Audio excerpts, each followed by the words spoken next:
അങ്ങനെ നമ്മൾ ഇതും നേടി.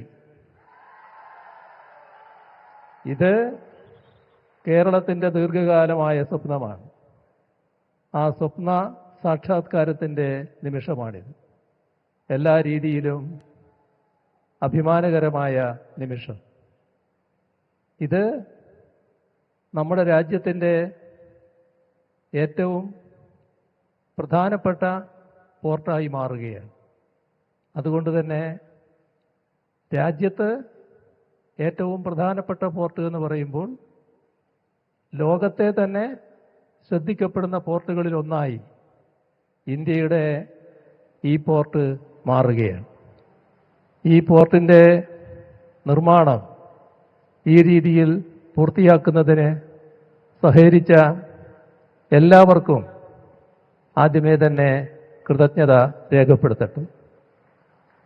എല്ലാവരും ഇതുമായി വലിയ തോതിൽ സഹകരിച്ചിട്ടുണ്ട്.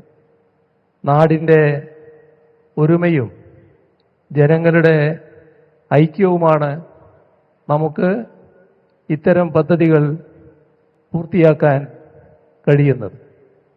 ഇവിടെ അദാനി ഗ്രൂപ്പ് ഈ പോർട്ടിൻ്റെ നിർമ്മാണ കാര്യത്തിൽ നല്ല രീതിയിലുള്ള സഹകരണമാണ് നൽകിയത്. അവർക്കും ഈ ഘട്ടത്തിൽ കൃതജ്ഞത രേഖപ്പെടുത്തട്ടെ. ആവശ്യമായ എല്ലാ സഹകരണവും പിന്തുണയും നൽകിയ എല്ലാവർക്കും ഈ ഘട്ടത്തിൽ നന്ദി അറിയിക്കാൻ ഞാൻ ഈ അവസരം ഉപയോഗിക്കുക.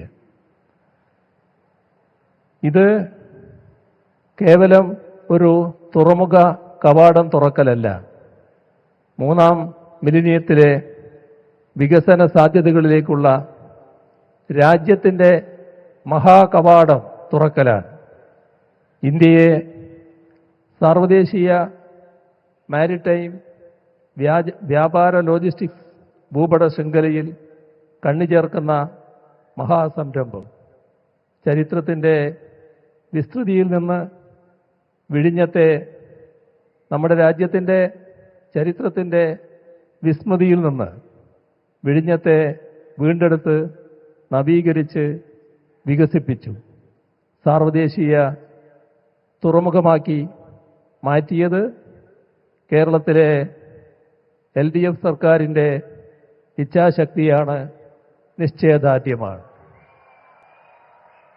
ഒരുപാട് സവിശേഷതകളുണ്ട്. ആദ്യമായാണ് ഇന്ത്യയിൽ ഒരു സംസ്ഥാനത്തിൻ്റെ മുൻകൈയിൽ ഒരു ബൃഹത് തുറമുഖ നിർമ്മാണം നടക്കുന്നത്.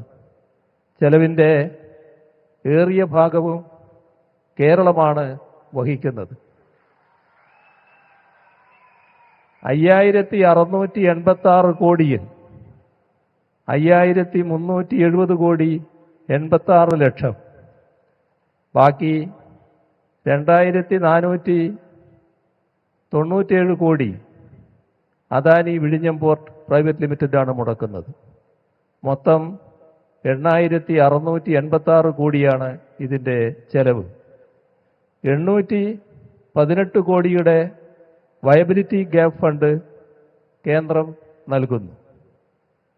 ഈ തുറമുഖത്തോടെ $220 ദശലക്ഷം പ്രതിവർഷ രാഷ്ട്ര നഷ്ടം നികന്നു തുടങ്ങുകയായി.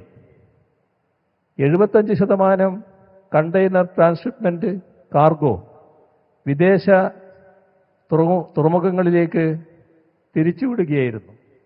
ഇതുപോലൊരു സൗകര്യം നമുക്കില്ലാത്തതുകൊണ്ട് ഇക്കാലം അത്രയും ഇത് ഇതിലൂടെ അവസാനിക്കുകയാണ്. രാഷ്ട്രനഷ്ടം വലിയൊരളവിൽ പരിഹരിക്കാൻ കേരളത്തിന് കഴിയുന്നുവെന്നത് കേരളീയർക്കാകെ അഭിമാനകരമാണ്. കരാർ പ്രകാരം 2045 മാത്രമേ ഇത് പൂർത്തിയാവേണ്ടതുള്ളൂ. നമ്മൾ അതിന് കാത്തുനിന്നില്ല. 2024 തന്നെ കൊമേഴ്സ്യൽ ഓപ്പറേഷൻ ആരംഭിച്ചു. മദർഷിപ്പിനെ സ്വീകരിച്ചു. തുടർന്ന് ഇങ്ങോട്ട് 250-ലേറെ കപ്പലുകൾ വിഴിഞ്ഞത്ത് നങ്കൂരമിട്ടു. ഇപ്പോഴിതാ ഒന്നാം ഘട്ടം പതിറ്റാണ്ട് മുൻപ് പൂർത്തിയാക്കി കമ്മീഷൻ ചെയ്യുന്നു. 2028 ഇതിൻ്റെ എല്ലാ ഘട്ടങ്ങളും പൂർത്തിയാക്കാനാണ് ഉദ്ദേശിക്കുന്നത്. ഒരുപാട് പ്രതികൂല ഘടകങ്ങളുണ്ടായി. മഹാപ്രളയം, ഇതര പ്രകൃതിക്ഷോഭങ്ങൾ, കോവിഡ് അടക്കമുള്ള മഹാവ്യാധികൾ എന്നിവയൊക്കെ സമ്പദ്ഘടനയെ ഉലച്ചു. എന്നാൽ കേരളം അവിടെ തളർന്നു നിന്നില്ല. നിർമ്മാണ കമ്പനിയും നല്ല രീതിയിൽ സഹകരിച്ച് മുന്നോട്ട് പോവുക തന്നെയാണ് ഉണ്ടായത്. 1996 LDF സർക്കാർ രൂപപ്പെടുത്തിയ പദ്ധതിയാണ് ഇവിടെ യാഥാർത്ഥ്യമാവുന്നത്. ഇടക്കാലത്ത് പദ്ധതി അനിശ്ചിതത്വത്തിലായിരുന്നു. പദ്ധതി പഠനത്തിനായി 2009 ഇന്റർനാഷണൽ ഫിനാൻസ് കോർപ്പറേഷനെ നിയോഗിച്ചു. 2010 ടെൻഡർ നടപടികളിലേക്കും കടന്നു. പക്ഷേ കേന്ദ്രം ആ ഘട്ടത്തിൽ അനുമതി നിഷേധിച്ചു. തുടർന്നുള്ള ഘട്ടം പദ്ധതിക്കായുള്ള മനുഷ്യച്ചങ്ങലകൾ അടക്കമുള്ള പ്രക്ഷോഭങ്ങളുടേതായിരുന്നു. 2015 ഒരു കരാറുണ്ടായി. എന്നാൽ പല തലങ്ങളിലുള്ള വിമർശനങ്ങൾ അത് നേരിട്ടു. ആ വിമർശനങ്ങളെല്ലാം നിലനിൽക്കുമ്പോഴും വിഴിഞ്ഞം പദ്ധതി നടപ്പാവുക തന്നെ വേണം എന്ന നിലപാടാണ് ഞങ്ങൾ കൈക്കൊണ്ടത്. വികസന കാര്യത്തിൽ രാഷ്ട്രീയ വേർതിരിവ് വേണ്ട എന്ന നയമാണ് കൈക്കൊണ്ടത്.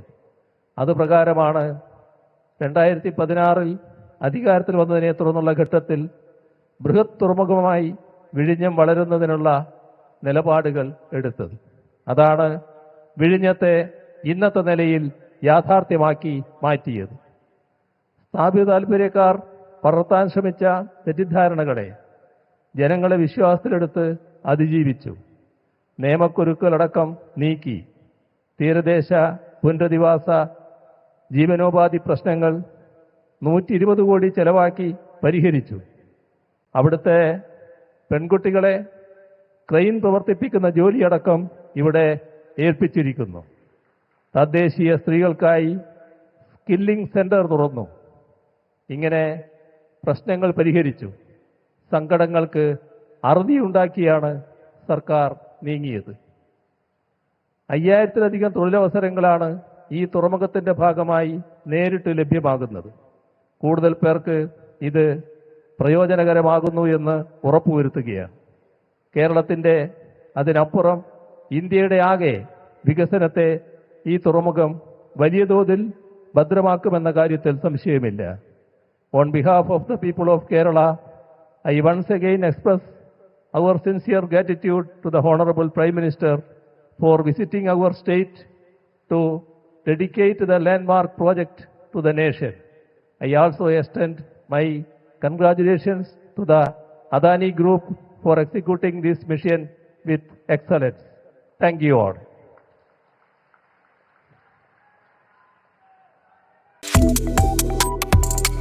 Subscribe to One India and never miss an update.